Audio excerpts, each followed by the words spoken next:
Right now I'm in Agra, India, and I'm headed to the Red Fort in Agra. Not to be confused with the Red Fort in Delhi, which came much later. Right now, enjoy the ride there, and I'll tell you more about it when we get there.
And now, just off to the right, we're driving by Agra Fort right now.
And I've made it.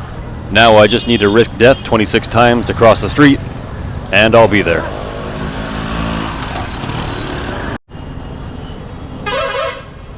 That sounded like an elephant got trapped in a keyboard. Let him out!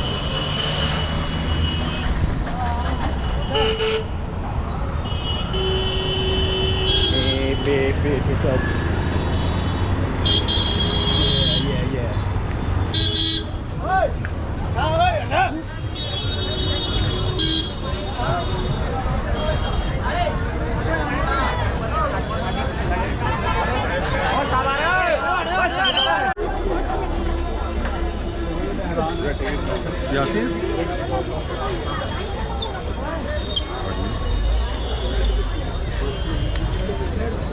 Well, now it does seem like a great idea to not buy a ticket, but stand in the way anyway.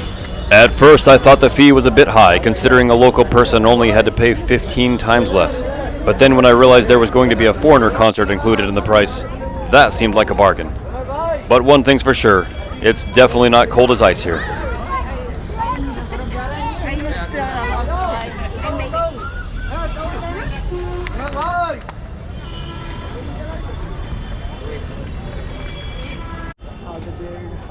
As I walk through the gates of Agra Fort, I'm stepping into one of the most important places in the entire Mughal Empire.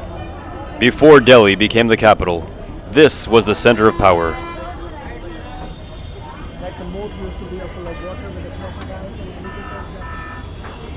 These red sandstone walls rise almost 70 feet high and run for about 2 kilometers around the complex. When the Mughals lived here, this wasn't just a fort. It was a whole royal city. Everything here was built from massive red sandstone, which is why it's often called the Red Fort of Agra.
As I was saying, this fort isn't just a military structure, it's a whole palace complex.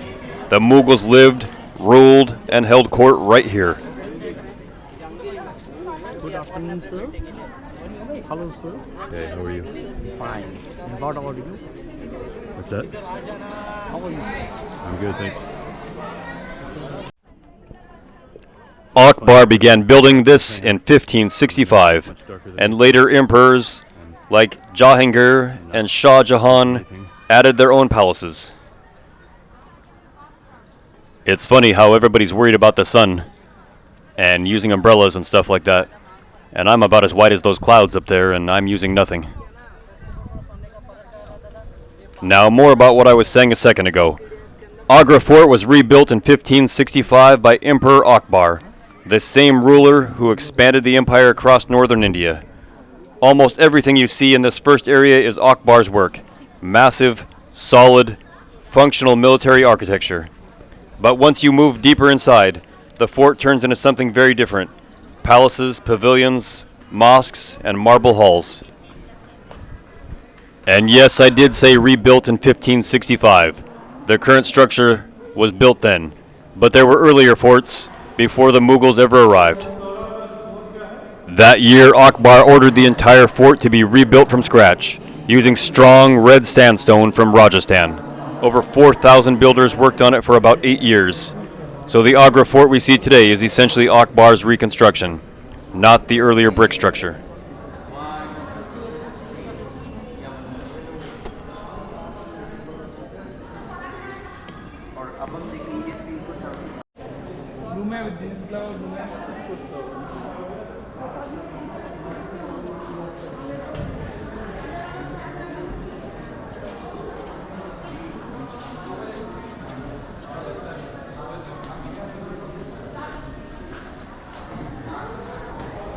Lower than my head.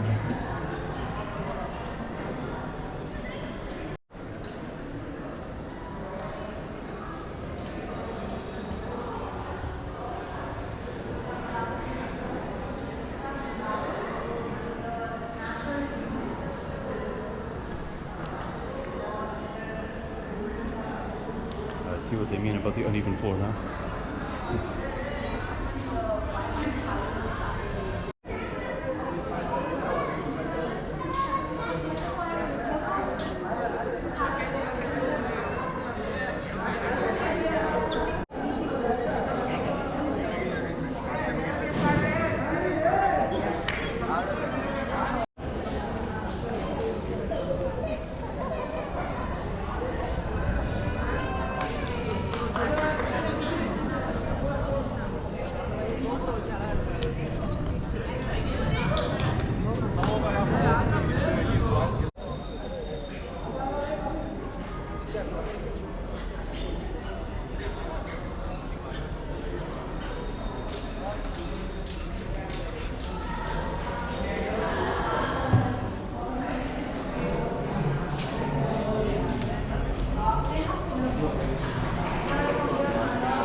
This section is one of the most famous parts of the fort, Shah Jahan's additions. He replaced many of the older red sandstone buildings with elegant white marble. Shah Jahan, of course, is the emperor who built the Taj Mahal. You can see the shift in architecture immediately. The red sandstone gives way to smooth white marble. Shah Jahan's marble palaces were decorated with inlay work, semi-precious stones, floral patterns, and mirror mosaics. Some of these features survive, others only in fragments, but they show the same artistic vision that created the Taj Mahal. I'm now standing in the tower where Shah Jahan was imprisoned. This balcony is the very place where Shah Jahan spent his final years imprisoned by his son. From here, he would look across the Yamuna River towards the Taj Mahal, where his wife Mumtaz was buried. This is the exact view he looked at every day in the last years of his life.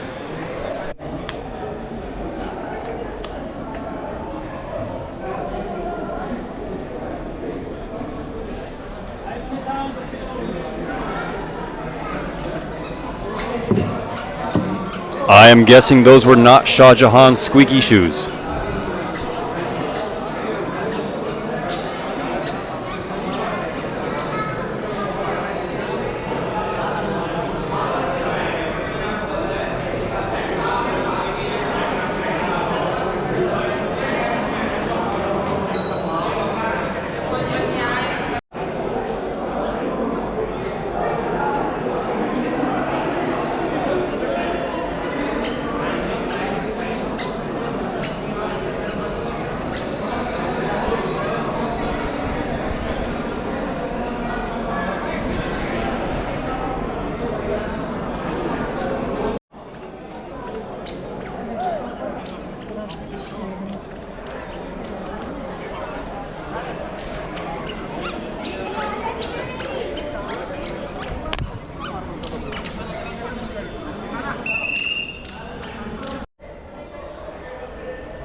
Walking through Agra Fort is like moving through layers of Mughal history. Akbar built it as a stronghold. Jahangir added refinement. Shah Jahan transformed it into a palace of marble. And after the Mughals, the fort continued to play a role in Indian history, including during the 1857 uprising. So the more famous red sandstone fort is the one in Delhi, but this one in Agra is older, more intimate, and in many ways more authentic. Delhi's fort was Shah Jahan's grand new capital, but here is where the Mughal emperors actually lived, ruled, and shaped their empire. Agra Fort isn't just a backdrop to the Taj Mahal, it's the heart of the Mughal Empire, and walking through it today, you can still feel the history in the walls.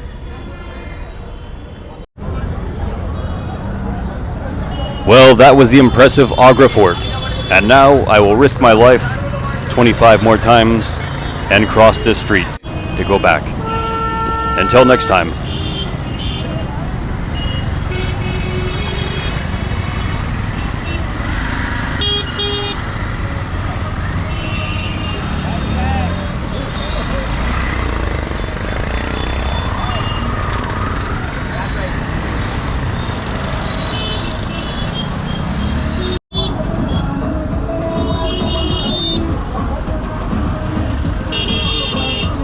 I'm crossing next to this guy.